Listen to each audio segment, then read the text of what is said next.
Welcome everyone to the Monday Tribute weekly show. I guess you've exhausted all your options and found this video. How exciting. You must be more bored than the people who've just joined Tinder because of the lockdown. Such struggles. The Monday Tribute is a tribute to all things we hate, expressed through the power of humor. This channel can be understood as what you get when comedy less than gently fucks news. Here, by no means are we comedians or journalists. We are just a bunch of privileged millennials. What the hell was that? But the fact that you're still watching shows that you really don't care. Alright then, now that we've cleared the air, as our audience we'd like you to know a few ideologies of this channel. We will be presenting facts and sometimes opinions, which as far as our knowledge permits, would be thoroughly checked. Anything wrong which needs to be called out, will be called out. Those who get easily offended, you're free to leave, but of course, would you now? This week, we talk about what the whole world is talking about, the coronavirus, or known to some people as simply the Chinese virus. It's not racist at all, no, not at all. It comes from China. That's why. It comes from China. I want to be accurate. It is the biggest calamity the world has seen since World War II, followed closely by our beloved Tanish Bakchi's rendition of the famous song Masakali. Our country decided to fight it with a national lockdown to buy some time to brace ourselves for the worst. As this newest trend in India is entering its fifth phase, and with no light at the end of the tunnel visible for the unemployed people like us, let us recap the last few weeks and talk about the Indian politics' lack of accountability and how it has seriously jeopardized the lives of crores of migrants. Such whimsical announcements are actually a pattern. Demonetization and GST were similarly announced as a surprise with great promise, but since they have failed to boost the national GDP, the ruling party even went to lengths of hiring PR agencies and creating fake trends like #demonetization success to save their asses when RBI exposed its failures. We all know that every emergency or calamity affects the poor section of the society in the worst way possible. In this case, not the virus, but the lockdown has taken away livelihoods and roofs from over the heads of migrants and the rural population. It has literally moved the ground from under their feet. Agreed, it is tough to manage emergency situations for a population of 135 crore and a migrant population of 14 crore. But there certainly needs to be a better planning of strategies for the poor in the face of tragedies. After all, this is the population that builds our cities, makes their running possible, brings our food, and cleans the very places we live and work in. If you do think about it, this is just like fucking up your weed dealer. You know he's the reason your week is half bearable. You simply just shouldn't do things of which you can't face the consequences. The virus has exposed how these migrants have fallen in the deep cracks formed by the globalization and politics over the decades. Like how Arnav Goswami exposes the Congress party every second night. The events through the 4 phases of the lockdown have unfolded as badly as the storyline of Race 3. जिस race से मुझे निकालने की बात कर रहे हैं बेवकूफ, वो नहीं जानते उस रेस का सिकंदर मैं हूं. It is basically the veg biryani of good food. It should not exist. Let's leave the bad direction up to Sajid Khan and stick to dance. Shall we not, Remo? Anyway, आइए chronology समझे. The first lockdown started on March 25th, which was like a surprise test for people away from their homes. No! God, please, no! No! No! With no clue about what the syllabus is. The migrants panic-packed their belongings and rushed to the highways to find ways to flee the cities. Later, the PM apologized, not involving the poor in their decisions, magically solving their problems. As a consequence, Pradhan Mantri Garib Kalyan Yojana of amount 1.7 lakh crores was announced to directly cater to the poor and the migrants, which included food security, direct benefit transfer over the next 3 months, and some healthcare measures.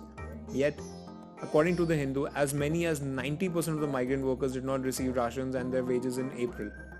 Fearing loss of their vote bank, state governments then ran bus services. Multiple reports emerged of migrants walking or even cycling hundreds of kilometers to reach their villages.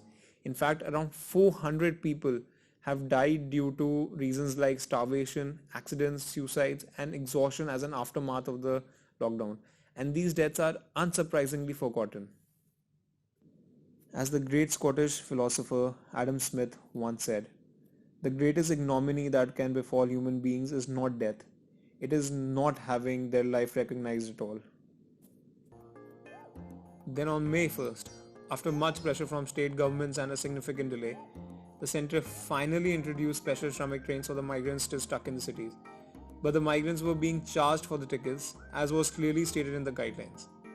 Upon receiving backlash, the centre conveniently left it to the state government's discretion.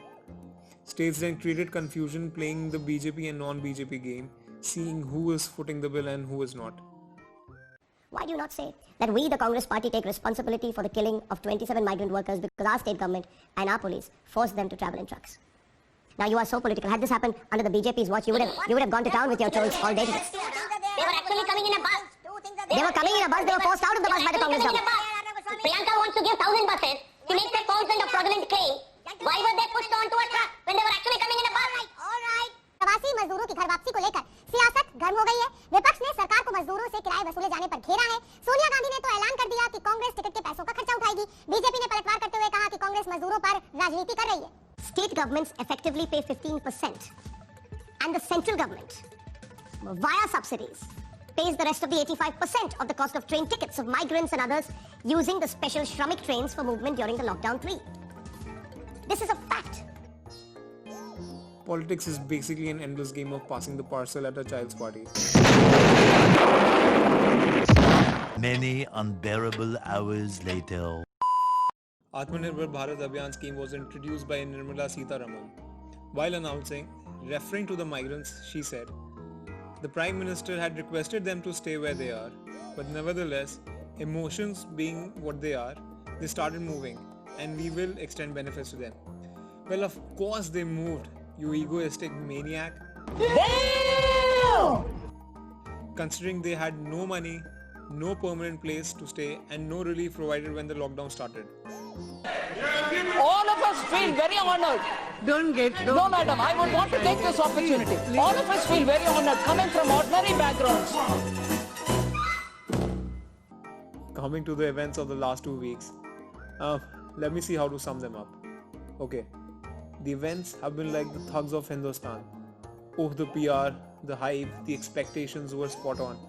But what a massive flop. This government is so good with the foreplay, creates the perfect setting, and promises protection, but literally and metaphorically completely fucks up the climax. With the lockdown 5.0 just covering 13 cities, infections are at an all-time high, with daily rise in cases around 8,000. Flights are being cancelled and trains are being diverted. In fact, even getting on these trains was a dream come true. Pre-boarding, there were issues with delayed registrations, opaque procedures to procure tickets, and long waiting periods that were lasting weeks. Food and water delays and shortages have caused exhaustion and very unfortunately even deaths in the trains and stations. लेकिन जब श्रमिक special train यहाँ पर पहुंची तो लोगों ने platform पर रखे हुए पानी को लूट लिया। ऐसा नहीं है कि इन्हें पानी की कोई कमी है ट्रेन में, इन्हें पानी भी दिया जा रहा है, इन्हें खाने का सामान भी दिया जा रहा है। इन श्रमिक स्पेशल ट्रेन्स को फ्री ऑफ कॉस्ट इन मजदूरों के लिए चलाया जा रहा है। तब भी इंतहा देखिए, कितना गैर जिम्मेदाराना रवैया है इन मजदूरों का। Amidst all this, ironically, Modi completed his first year of the second term by tweeting that we are now on a path to victory. With the lockdown strategy failing, high unemployment rate, the poor suffering and the healthcare system developing fractures among many other issues, Modi's unreal optimism is like the air hostess who tells you that it's just a little turbulence when you can see the wings are literally on fire. But well, again, very metaphorically and quite literally, you stuck. Bharat का समाज हर दिन सच से दूर होता जा रहा है और इसके लिए एक हद तक हमारा मीडिया भी जिम्मेदार है।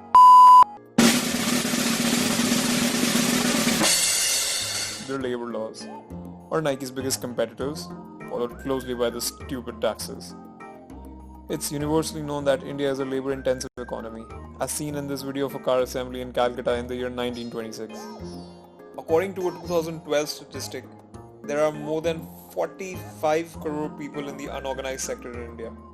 Unsurprisingly, as per the International Trade Union Confederation, India ranks among the lowest in the world when it comes to our workers' rights. It's like the more you have of something, the less you kind of appreciate it. Say this to a third child and see them tear up. Have your parents really been to your PTA meetings? Have they? India has seen multiple cases of police using disproportionate violence against the workers protesting for their rights, somewhat of a colonial hangover. We have experiences of state repression, of police repression, so taking this also will continue to create awareness among the workers. The futility of the situation is captured perfectly in this kind of awkwardly composed video. You will see.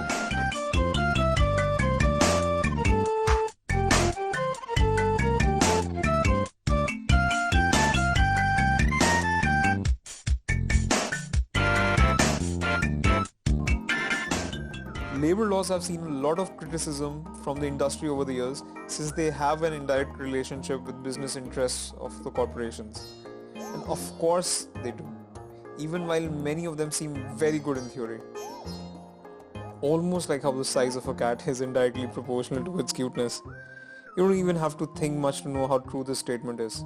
Yes, a kitten seems to be very cute, but wait till it grows up into a huge ball of monstrosity. It will eat you. Now, the COVID-19 crisis has had a strong effect on the country's economy and finance. According to a conservative estimate, India's economy has been set back by at least 5 years, if not 10. This is what coincidentally films critic used to describe Sajid Khan's role in Bollywood film industry. One of the viewers once said, and I'm not even making this up, the Rotten Egg Award goes to him for his stinking bullshits like Himmat Wala, Hum Shakals, etc. His work is absolute garbage, but he behaves like an underrated genius. Avoid at all costs. Today, by the grace of God, Himmat Wala is the hottest film in recent times after Dabangg 2. Critics basically are just speed breakers for the audience's entertainment. That's a superb line. Let me repeat it once again. Coming back to the point, unemployment rose from 6.7% on 15th March to 26% on 19th April and settled at 24% on May 17th. According to reports, during the lockdown an estimated 14 crore people have lost employment. More than 45% of the households across the nation have reported an income drop as compared to last year. The crisis has been so bad that it has forced BJP government to come up with 4 whole slogans within a span of approximately 45 days. Do you know how desperate and dire the situation is getting that the government has spent so much time brainstorming the slogans? जान है तो जहान है. जान भी जहान भी. उन्होंने जान भी और जहान भी. जन से जग तक. अपने लोकल के लिए वोकल बनना है. आत्मनिर्भर भारत अभियान. Following this blow to the economy, the BJP government is trying to find new and creative solutions to tackle the forthcoming epidemic. For instance, providing rupees 3,500 crore for the relief of migrant workers, which I shit you not, is just rupees 250 each for 14 crore migrant workers. Half the minimum wages in the major cities. Wow. One must be so confident about their vote banks that 14 crore doesn't even matter much to them. Today we will be talking about one particular solution which has been highly controversial. That is, the ordinances passed by some states like Uttar Pradesh, Madhya Pradesh, Gujarat, Rajasthan, etc. to slash some or many of the existing labor laws over the next 3 years or so. They suspended all the labor laws for 3 years. श्रम कानून में बदलाव. To waive labor law. श्रम कानूनों को स्थगित करने. The main idea is to attract more investment to the Hindu heartland. Though it hasn't faced so much criticism as much as Yogi Adityanath did for suggesting yoga to fight coronavirus, as yoga helps in mental peace. At this point, yoga seems less of a lifestyle practice and more like your father, who seems to have a solution to all your problems. Labor laws which the socialists have nurtured over the decades seem to be disincentivizing large-scale manufacturing setups. And in support of the government, some provisions of the laws are very archaic and need substantial reforms as far as India's goal to achieve its economic potential is concerned. provisions like seeking permission from the relevant government authority to hire or fire people in setups which have more than 100 workers. So let us see what laws have been suspended and would it even have any long-term benefits on the sector as a whole, including on the labor class, which, as we pointed out, haven't really been at the fucking top of the Maslow's pyramid. The states have shown major impatience on their part to ease the labor laws in a bid to attract investments. States like UP, MP, which are BJP-led states, have been at the forefront of these reforms, but has found somewhat of a bipartisan support as even Indian National Congress ruled states like Rajasthan and Punjab have followed suit, though not to the same degree. Let us examine the case of UP, also famous as the largest producers of, well, potatoes. UP's BJP-led Yogi Adityanath government has passed an ordinance slashing 38 of the labor laws over the next 1,000 days. This is the same state which has one of the highest youth unemployment along with the highest migration for jobs among its working class. I don't know if the workers should be sad that laws like the Minimum Wages Act or Trade Unions Act have been slashed, or be happy that laws like Payment of Wages or Bonded Labor Acts have not been slashed. Many critics of the law have said that this reform could push much of the workers into slave-like conditions. The states have currently just passed the ordinance, which at best is like the pull-out game of the government in times of emergency, and is rightly so heavily criticized. This move has been so bad that even Bharatiya Mazdoor Sangh, the labour faction of the RSS, the ideological backbone of BJP, has proposed to call out strikes against it. Imagine how bad the reform must be for the economy that the left and right wings both are opposing it. Other states like MP and Gujarat have been more conservative in their approaches. Mainly they have increased the number of daily working hours from 8 to 12 hours and slashed some of the provisions under the Industrial Disputes Act. The main proponents of the reform suggest that this would push the industry towards growth in the post-COVID era. The reforms are speculated to give more freedom to the employers in firing the permanent workers and hiring more contract workers, or over-exploiting the existing workers for even lesser wages. Also, trade unions will be weakened due to the reforms and so will have hardly any resources left to fight for their rights. No! God, please, no! No! No! Sure, this is going to have a positive impact on the economy. But will it solve the fundamental problem of dignity of labor in the country? But who cares, right? Luckily or unluckily for us, we have seen some similar positive and negative trends in this sector before. Remember Rajasthan government's labour reform of 2016? Even though it increased the production of the state, it was the workers who had to pay for it with their dignity as they had been severely exploited. We need to ask ourselves as human beings, do we want better GDP or do we want happier families? Is the human cost of working class nothing in front of the economic gains of the business class?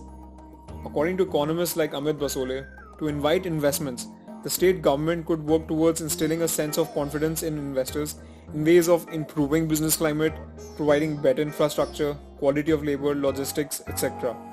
Also, the government could enter into discussions with the labor unions to come up with solutions which support both causes. But of course, that requires proper planning, and obviously, it is not as simple as signing an ordinance. So, we can't really blame the government, right? And in the end, we'd like to conclude by reminding everyone that we have elected a government which has promised to prioritize the welfare of the working class. The passing of these reforms would be very shameful. We urge the central government and you as fellow citizens to oppose such fast-tracked and uninformed decisions on such critical matters. These workers are the backbone of economy and we can't afford to have any slip discs right now. That's all for tonight. Thank you. Bharat माता की